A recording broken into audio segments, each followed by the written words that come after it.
오늘 주시는 하나님의 말씀 출애굽기 5장 15절부터 23절까지 말씀입니다. 출애굽기 5장 15절부터 23절까지 말씀 한 절씩 교독하겠습니다. 이스라엘 자손의 기록원들이 가서 바로에게 호소하여 이르되 왕은 어찌하여 당신의 종들에게 이같이 하시니이까?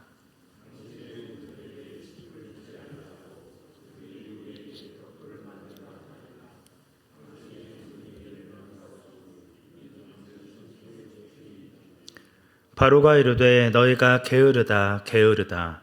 그러므로 너희가 이르기를 우리가 가서 여호와께 제사를 드리자 하는도다.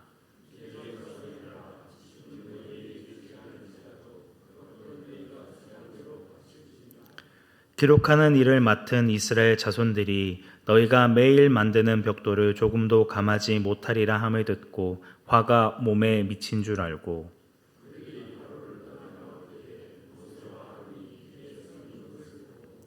그들에게 이르되 너희가 우리를 바로의 눈과 그의 신하의 눈에 미운 것이 되게 하고 그들의 손에 칼을 주어 우리를 죽이게 하는도다. 여호와는 너희를 살피시고 판단하시기를 원하노라.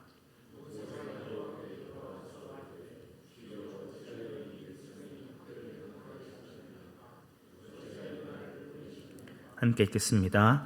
내가 바로에게 들어가서 주의 이름으로 말한 후부터 그가 이 백성을 더 학대하며 주께서도 주의 백성을 구원하지 아니하시나이다.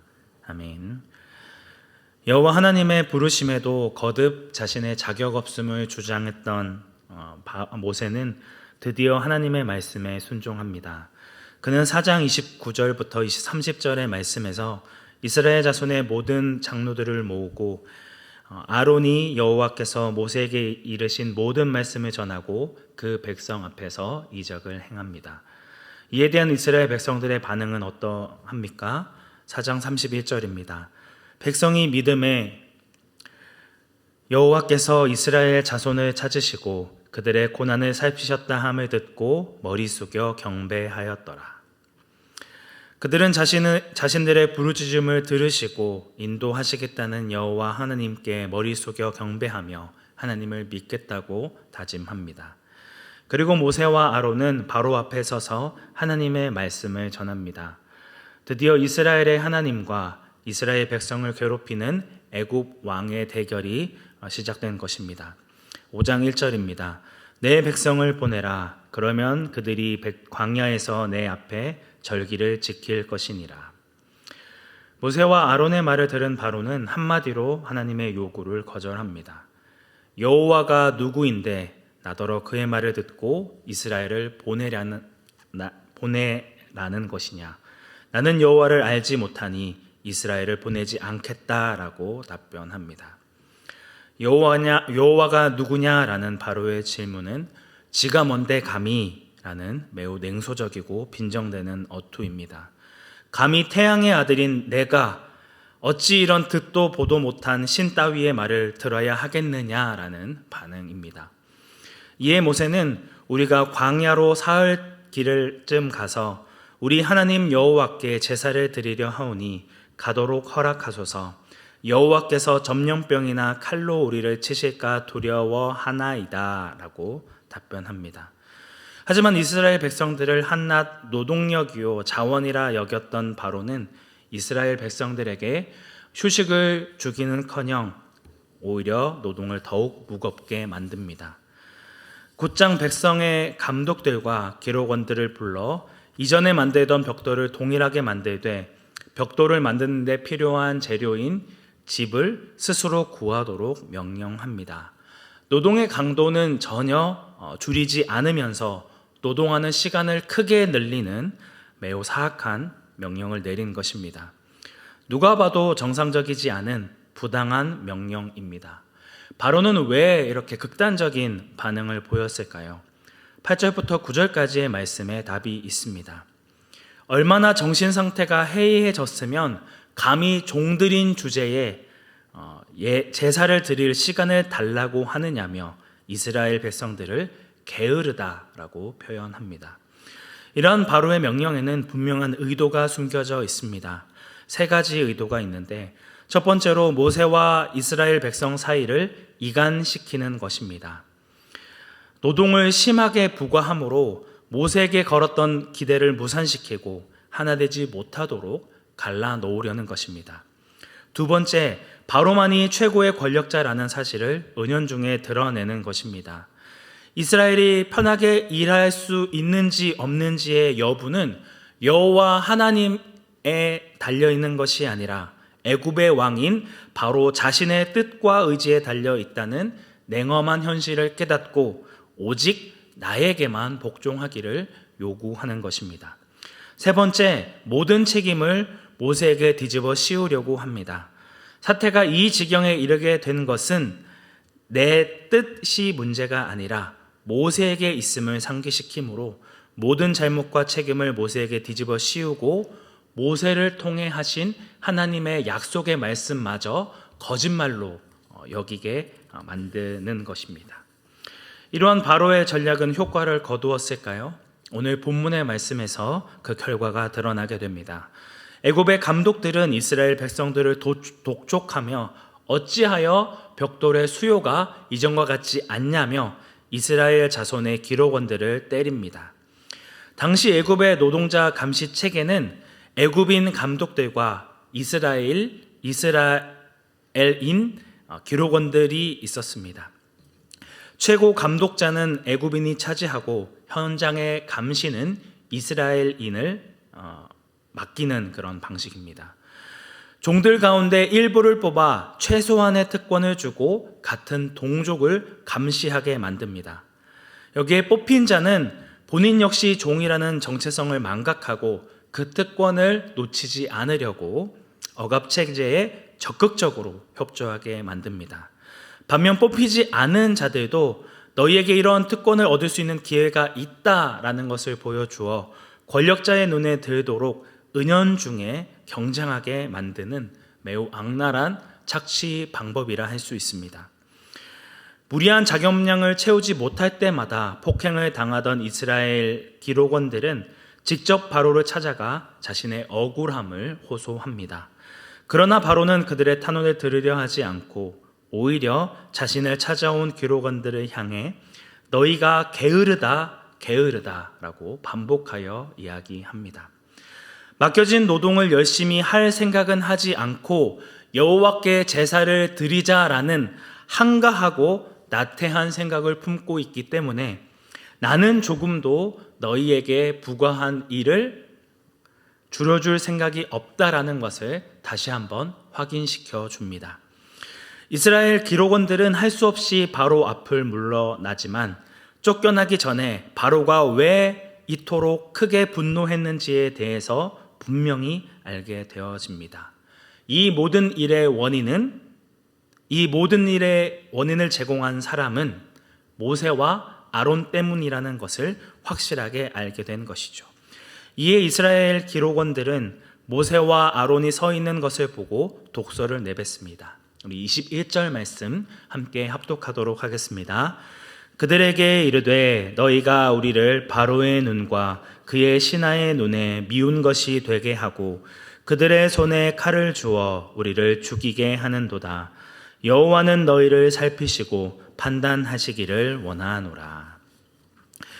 여기에서 미운 것이 되다라고 번역되어진 히브리어 단어는 매우 나쁜 냄새가 난다, 역한 냄새가 난다라는 의미입니다.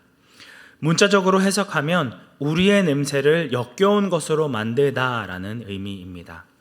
그리고 이 단어가 쓰여진 다른 성경의 본문들을 보면 상관이나 윗사람들이 도저히 용납할 수 없는 잘못된 일을 행한 것이라고 사용되어지기도 합니다. 너희가 바로와 신하들에게 용납할 수 없는 잘못된 일을 행하였기 때문에 우리가 다 죽게 되었다라고 모세와 아론에게 불평과 원망을 하는 것입니다. 그리고 아이러니하게도 여호와의 손에 판단을 맡긴다라고 이야기하기도 합니다. 이는 이스라엘 기록원들은 하나님이 잘못된 행동을 한 모세와 아론을 처벌하실 것을 굳게 믿고 있다는 것을 보여주고 있습니다. 이러한 모습을 통해 모세와 아론을 이스라엘 자손과 이간질시키고 모든 잘못과 책임은 모세에게 있음을 드러내고자 하는 바로의 전략이 완전히 성공하였음을 살펴볼 수 있습니다. 그리고 자신이 이 애굽을 다스리고 통치할 유일한 권력자임을 다시 한번 드러냅니다. 이스라엘 자손의 기록원들은 모세의 편에 서서 바로에게 안식과 회방을 요구하는 것이 아니라 고작 요청한다는 것이 예전처럼 짚을 제공해 달라는 것이었습니다. 모세가 믿는 여호와 하나님보다 눈앞에 보이는 신 바로를 더 의지하고 섬깁니다.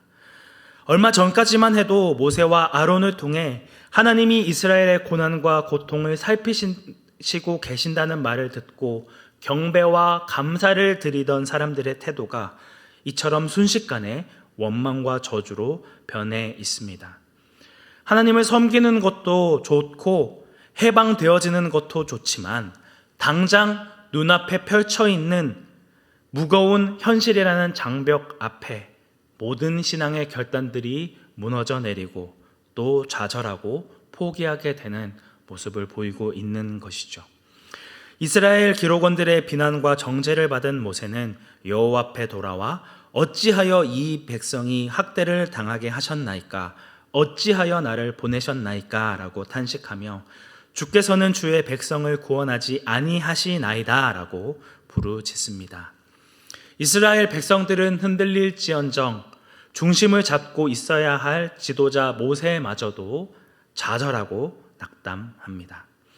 바로의 전략 앞에 이스라엘 자손들과 그들을 인도해야 할 모세와 아론이 모두 절망과 좌절에 빠지게 되어집니다. 오늘날 이 세상을 다스리는 사탄 역시 하나님의 사역을 감당해야 할 우리를 끊임없이 절망하게 하고 좌절하게 만듭니다. 성령 안에서 하나 되고자 하는 공동체를 분열시키고 서로를 이간질하여 서로 싸우게 만듭니다. 서로를 탓하고 모든 잘못과 책임은 내가 아닌 상대방에게 있다라고 뒤집어 씌웁니다. 이를 통해 성령에 하나 되게 하시는 것을 힘써 지키라는 하나님의 약속의 말씀은 말도 안 되는 이상에 불과하고 도저히 순종할 수 없는 거짓된 말씀으로 받아들이도록 우리를 속이고 우리를 끊임없이 유혹하고 있는 것이죠. 사랑하는 성도 여러분, 사탄은 끊임없이 우리를 공격합니다. 하나님 앞에 거룩하게 살아가며 예배 드리는 것을 헛된 낭비라 이야기하며 게으른 삶이라 치부합니다. 오늘 본문의 상황만 살펴보면 여호와 하나님과 애굽에 살아있는 신 바로의 대결은 너무나도 허망하게 바로의 승리로 보여질 수밖에 없습니다. 오늘 이 땅을 살아가는 우리에게도 마찬가지이죠. 현실을 살아가는 우리에게 하나님의 약속의 말씀은 너무나도 무기력하게 여겨지고 아무런 의미를 찾을 수 없는 그런 거짓된 책이라고 우리를 끊임없이 속입니다. 이러한 사탄의 영적인 공격에도 우리는 좌절하거나 절망해서는 안 됩니다. 우리에게 주어진 현실이라는 거대한 벽 앞에 하나님의 말씀은 거짓이라 주장하는 사탄의 유혹에 넘어가지 않고 주님의 말씀을 붙들고 끝까지 인내하며 믿음의 경주를 싸워 나가야 한다는 것입니다. 우리를 끊임없이 무너뜨리는 이 사탄의 공격 앞에도 주님의 말씀 안에 붙들며 신뢰함으로 온전히 하나님의 뜻대로 살아가기에 힘쓰는 온사랑교회 성도님들이 되시기를 주님의 이름으로 축복합니다. 함께 기도하겠습니다. 은혜가 충만하신 하나님 아버지, 우리가 살아가고 있는 이 세상은 하나님의 말씀을 무시하고 하나님의 말씀대로 살아가는 것을 너무나도 헛되다, 게으르다라고 평가하고 이야기합니다. 주님, 그럼에도 우리가 현실의 무거운 무게 앞에도 우리에게 처해진 환난과 고통 가운데도 주님을 포기하지 않고 주님을 붙들며 주님 앞에 나아가는 저희들 되어지기 원합니다.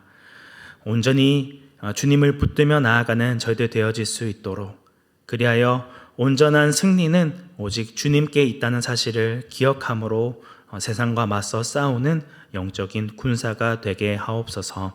오늘 하루의 삶 가운데도 붙들어 주시고 함께하여 주실 줄 믿사오며 거룩하신 예수님의 이름으로 기도드립니다. 아멘.